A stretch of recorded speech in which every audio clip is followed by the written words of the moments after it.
Mr. Chasha, I'm sure everyone at this table would agree that he was a man difficult to describe because his impact on us as individuals or as a group as Meet My Mentor was difficult to summarize. It was very impactful. He's a man who was a mentor before we ever invited him as a mentor. He was a mentor not by appointment. It's who he was. And clearly this was not program fulfillment for him. He meant to be there. He wanted to be there. And we appreciate him. We are living our lives around the principles he taught. Yeah. True. So Mr. Chasha was extremely important to us as an organization. And I think that's one thing we all appreciated, how he gave himself. He had a busy schedule, he had a busy job, he had so much going on for him, but he still remembered us. When one is trying to find what their purpose is in life, they need to know what their passions are, what their strengths are, what their weaknesses are. That's something that I learned from Mr. Chasha. That's something that he emphasized, and that was the very first question that he asked us when we were in that meeting at Meet My Mentor. He says, who are you? Do you know yourself? What are your strengths? What are your weaknesses? To what extent do you know yourself? Every human being has 3-4 different aspects. There is the you which everybody else knows about you. There's that you which only you know, nobody else. Only you, country in the heart is a big secret. Then there's another you which have made others believe who you are when you're not. Or the perception that's created by people based on what they see. Now, in spite of all this, the question is, who really are you? Do you guys remember him saying he would go to class in a suit when he was at CBU? yeah, because he said he knew he would be CRO. Yeah, that was funny. That was interesting. When I knew who I was supposed to be, I was in third year at Cambridge University.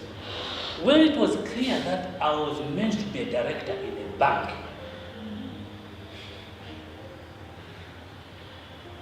it changed everything around me. I changed my dress code. I stopped wearing jeans when going for lectures.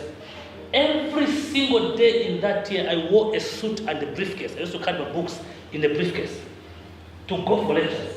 The whole year. People laughed, this chap is mad. You're laughing at me. But when I meet them today, they also Colin, you saw this when all of us were busy just running around. I was really grateful to him for having taken the time, being patient enough to, even when I was not at my best, he was patient. He was patient, he took the time until he helped me discover who I was and go about life living in my purpose. He was very passionate about that, getting people, bringing the best out of people. And I think for me, he did bring out the best. The profile with this lady, it was tough for her to confront her weakness. It was hard. Look at what she did today.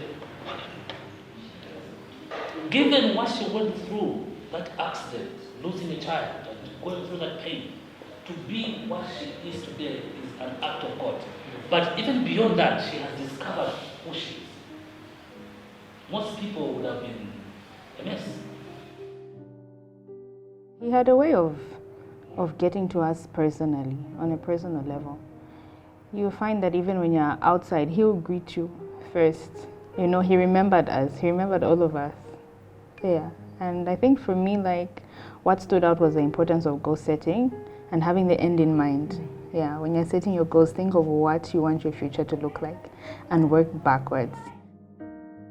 We will miss him. Yeah, he had a really great impact, I think, on all our lives.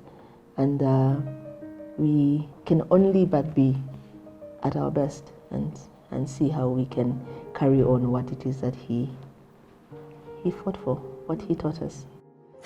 But when I got saved at the age of 16, and I began to read the Bible, and I began to rediscover myself through the eyes of the Holy Spirit, I discovered that I was uniquely created by God. I was uniquely created.